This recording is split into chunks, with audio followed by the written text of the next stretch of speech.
Hayes Permar here for Sports Channel 8 on the scene in Phoenix. And who is the first person we met but a former college basketball player? We will actually be staying in the home this week of Milee Karre. Milee, great to meet you. Nice to meet you. Thanks for hosting Sports Channel 8, even though you didn't quite know what you were getting into. No problem. And I got to ask you, as a former player, you've lived, college basketball. Do you still consume college basketball as fervently as the rest of the country does in March Madness? I mean, do you still get all up for it, or is it kind of, after you're not playing, it's not as cool? No, definitely not. And I'm still coaching in college. It's really important to follow it, but it's a fun to follow just because of the fans, the energy.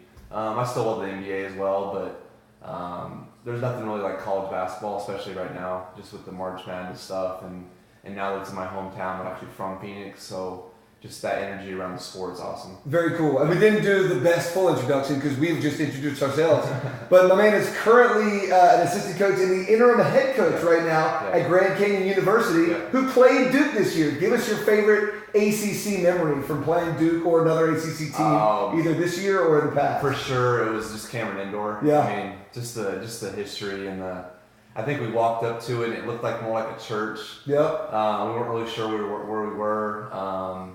And I think Duke, they had a little bit of a down season last year, and then they played really well. And just being in the atmosphere and playing them, and actually one of our assistant coaches played there. Mm-hmm. So it was almost a homecoming for her. So she got to talk with their coaches and their players, and we got to see the full tour of the whole facility and everything. And GCU's got great facilities, but it's just another step up. So, do you think that every team does that? Like, if you play at Cameron, you basically kind of have to tour Cameron as part of the experience? But from what we understood, it wasn't really a normal thing, just because we had Crystal. Her name's Crystal. Gotcha, yeah, sure. So she knew the GA there, and all the assistant and the head coach were there when she played. So I think we had a little bit more of access than most people.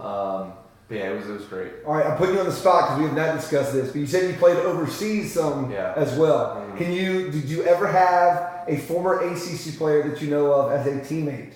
No. Not that you know of, or just you know that you didn't? I know that no. Is there a former player that we might most likely be recognized? So I played in the League 2, which is mostly, you'll see like D2 guys and some mid-major guys, but no big names. I mean, the League 1 in Italy that's the cream of the crop. Those are the big names, and like those are borderline NBA guys. But League 2, it's kind of unique names, and no one really knows Gotcha. it. So it's still good basketball though. It was a good experience. Being a high school player, obviously playing in college was a thrill and something that you aspired to, and then achieved that goal. And then once you're in college, you most people have to wonder, except for an elite few who know they're going on, will this be the end? You got the opportunity to play professionally. Was it cooler to be a college player or to be a professional player paid as your job to play basketball? I think the memories and everything you'll hold the most dear is college for sure. Just the camaraderie. Once you go past college, and I think a lot of NBA guys will tell you this, and D leaguers, and it's all business, and so you're not in the locker room, talking about your class and what's in your life. You're all the same age too. So if you go to a pro team in Italy or anywhere, there's probably 35, 36-year-old guys. Hey, he's up.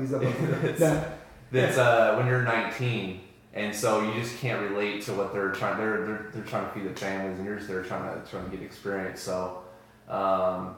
I think people take it for granted what college is, what it is until you leave, and it's you always remember those, and you don't remember the games necessarily. You just remember the bus rides, plane rides. So it's a great time. Gotcha. We're here to cover the Final Four. We are just yards. Maybe I can hit a golf ball to the stadium. You probably could. You probably hit a golf ball better than I do. Do you have a favorite player that is playing in this Final Four? Gonzaga, Oregon, North Carolina, or South Carolina? I'll have to go local. I mean, I'm a little biased here, but one of the assistant coaches on Grand Canyon University is T.J. Benson. Okay. So his brother's Casey Benson on Oregon. Gotcha. So I don't know if he's starting still, but he started a lot his last 2 or 3 years, but he still plays a major role.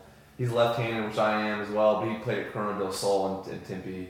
And being a West Coast kid, I'm always going to root for the West Coast teams. So, gotcha. them and Gonzaga, I hope they will both get in the final and just, Hey! You get both. You're gonna knock out North Carolina. You're gonna mess up the North Carolina South Carolina matchup that we were dreaming of. I know. I feel like it's either that. I feel like that's gonna happen, or it's gonna be an all West Coast thing, and it's a Northwest deal, or it's kind of interesting. So it worked out. Certainly could go either way. All right, final 2 questions. The last one will be obvious, and no one will have the right answer to, but we'll ask you regardless. Before I ask that one, what do we have to do to get you in the ACC? To get me in the ACC, just offer me a job. I'll be there. All right, no problem. I'll go scout. I'm sure that we're firing some assistant coaches and head coaches as we speak. Yeah. You tell me what job you want, and we'll make it happen. Yeah. Finally, I got to ask who you got this week, and you can go by take one of your West Coast teams. Yeah, that's tough, but I'm gonna go Gonzaga. They're also a West Coast team, but then just the mid-major feel. They're not really a mid-major anymore as far as their program, but just the loyalty and the longevity of Mark Few and how long he's been there, 27 years.